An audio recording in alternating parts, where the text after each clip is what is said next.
नमस्कार दोस्तों, आप सबका स्वागत है हमारे YouTube channel GK Vikram study में। दोस्तों, आज के इस वीडियो में हम देखेंगे इस वीडियो में टॉप 30 जीके जीएस का क्वेश्चन जो आपके सभी एग्जाम में पूछे जाएंगे। तो आप लोग इस वीडियो को पूरा कंप्लीट देखिएगा और वीडियो पसंद आए दोस्तों तो लाइक कीजिएगा, दोस्तों के यहाँ इस वीडियो को शेयर कीजिएगा। तो चलिए आज के इस वीडियो को शुरू करते हैं। पहला क्वेश्चन है, सूर्य मंदिर किस राज्य में स्थित है? सूर्य मंदिर किस राज्य में दोस्तों? तो चलिए इस क्वेश्चन का राइट आंसर होगा बी वाला, उड़ीसा राज्य में। उड़ीसा राज्य में दोस्तों सूर्य मंदिर स्थित है। चलिए आगे बढ़ते हैं। भारत का क्षेत्रफल पाकिस्तान से लगभग कितना गुना बड़ा है? तो भारत का क्षेत्रफल पाकिस्तान से लगभग दोस्तों 4 गुना बड़ा है। कितना? 4 गुना। इसलिए इसका आंसर जो होगा बी वाला हो जाएगा। चलिए आगे बढ़ते हैं कि भारत के समीप सबसे छोटा महासमुद्र द्वीप कौन सा है? तो भारत के समीप सबसे छोटा समुद्र द्वीप कौन सा होगा? तो मालदीव हो जाएगा।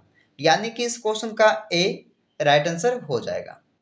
चलिए आगे बढ़ते हैं। भारत में सर्वाधिक जनसंख्या घनत्व वाला राज्य कौन सा है? तो भारत में सर्वाधिक जनसंख्या घनत्व वाला राज्य कौन सा है?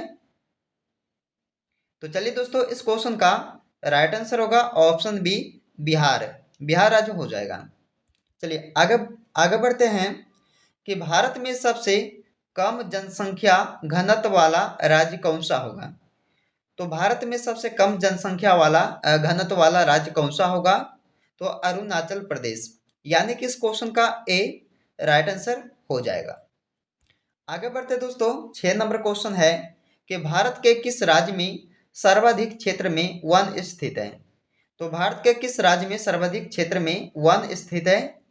तो दोस्तों इस क्वेश्चन का राइट आंसर आपका होगा ऑप्शन डी, मध्य प्रदेश राज्य में। चलिए आगे बढ़ते हैं।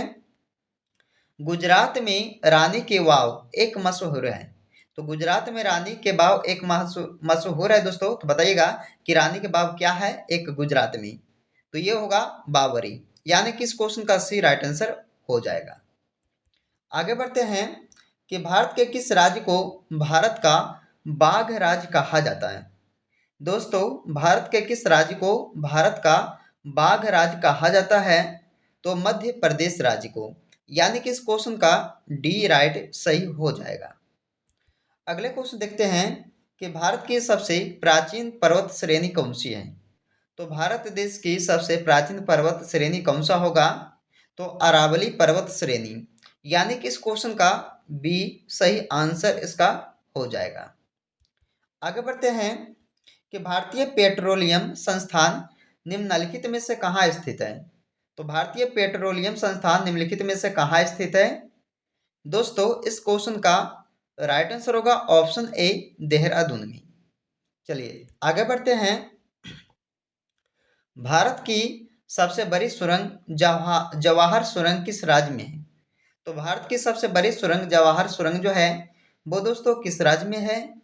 तो ये होगा जम्मू कश्मीर राज्य में।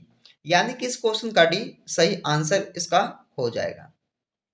आगे बढ़ते हैं कि मैकाल पर्वतमाला किस राज्य में स्थित है? तो मैकाल पर्वतमाला जो है वो दोस्तों किस राज्य में है? तो वो होगा छत्तीसगढ़ राज्य में। यानी कि इस क्वेश्चन का सी राइट आंसर हो जाएगा। आगे बढ़ते हैं दोस्तों कि भारत में कुल्लू घाटी किसकी खेती के लिए प्रसिद्ध माना जाता है? तो भारत में कुल्लू घाटी जो है वो दोस्तों किसकी खेती के लिए प्रसिद्ध है? तो हो जाएगा सेब खेती के लिए। यानी कि सेब के लिए। इस क्वेश्चन का सी राइट आंसर होगा 13 नंबर क्वेश्चन का। आगे बढ़ते हैं कि भारत के किस भाग में बैरन ज्वालामुखी स्थित है? तो भारत के किस भाग में बैरन ज्वालामुखी है दोस्तों? तो ये होगा अंडमान द्वीप समूह के भाग में। यानी कि अंडमान द्वीप समूह में दोस्तों ये बैरन ज्वालामुखी जो है स्थित है। अगला क्वेश्चन आता है, तमिलनाडु व आंध्र प्रदेश के तट का क्या नाम है? तमिलनाडु व आंध्र प्रदेश के तट का क्या नाम है? कोरोमंडल। यानी कि 15 नंबर क्वेश्चन का इसका ए राइट आंसर सही हो जाएगा। चलिए दोस्तों 16 नंबर क्वेश्चन है, अरावली एवं विंध्य श्रृंखला के मध्य कौन सी पठार स्थित है? तो अरावली एवं विंध्य श्रृंखला के मध्य जो है वो दोस्तों मालवा का पठार जो है स्थित है, याद रखिएगा। 16 नंबर क्वेश्चन का इसका ए राइट सही आंसर हो जाएगा। आगे बढ़ते हैं, सिलवासा किसकी राजधानी है? सिलवासा किसकी राजधानी है? तो दोस्तों दादर एवं नागर हवेली की। इस क्वेश्चन का राइट आंसर होगा ऑप्शन बी वाला। चलिए आगे बढ़ते हैं दोस्तों, शिमला समझौता किस वर्ष में हुआ था? शिमला समझौता किस वर्ष में हुआ था? तो शिमला समझौता हुआ था दोस्तों 1972 ईस्वी में, याद रखना है 1972 को ये शिमला समझौता हुआ था। अगला क्वेश्चन है, राष्ट्रीय एकता दिवस किस तिथि को मनाया जाता है? बताइए दोस्तों, राष्ट्रीय एकता दिवस जो है वो किस तिथि को मनाया जाता है? तो याद रखना आप सब, इसका आंसर होगा 31 अक्टूबर को। चलिए अगला क्वेश्चन देखते हैं कि विंग्स ऑफ फायर पुस्तक के लेखक कौन है? विंग्स ऑफ फायर पुस्तक के लेखक कौन है? मोस्ट इंपोर्टेंट क्वेश्चन है, याद रखिएगा। तो विंग्स ऑफ फायर पुस्तक के लेखक है हो जाएंगे एपीजे अब्दुल कलाम जी, यानी कि इसका सी राइट आंसर सही हो जाएगा।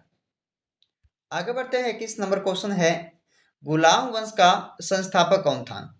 गुलाम वंश का संस्थापक कौन था? कुतुबुद्दीन ऐबक, यानी कि इस क्वेश्चन का भी राइट आंसर हो जाएगा।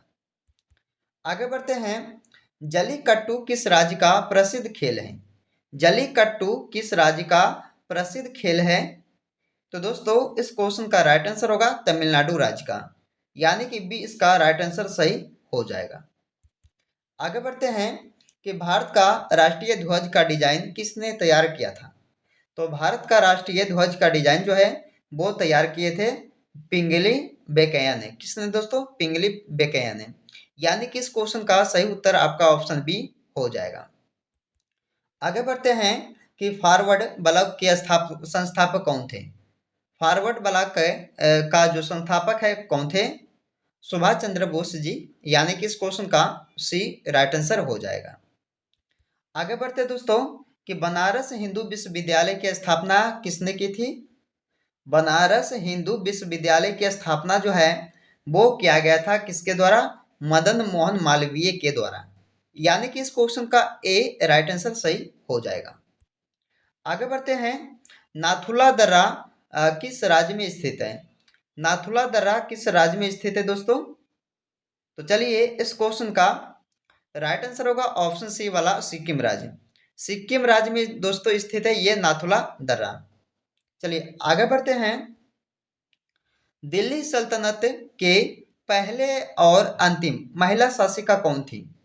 तो दिल्ली सल्तनत के पहली और अंतिम महिला जो शासिका थी वो रजिया सुल्तान था दोस्तों, याद रखना है। इस क्वेश्चन का ए राइट आंसर होगा रजिया सुल्तान। चलिए आगे बढ़ते हैं कि मोबाइल फोन का आविष्कार किसने किया था? मोस्ट इंपोर्टेंट क्वेश्चन ये भी आपके लिए है कि मोबाइल फोन का आविष्कार किसने किया था? तो चलिए दोस्तों मोबाइल फोन का आविष्कार हो जाएगा मार्टिन कूपर ने, यानी कि इस क्वेश्चन का भी सही आंसर होगा मार्टिन कूपर द्वारा मोबाइल फोन का आविष्कार किया गया था। अगला क्वेश्चन देखिएगा, भारत का बिस्मार्क किसको कहा जाता है? भारत का बिस्मार्क किसको कहा जाता है?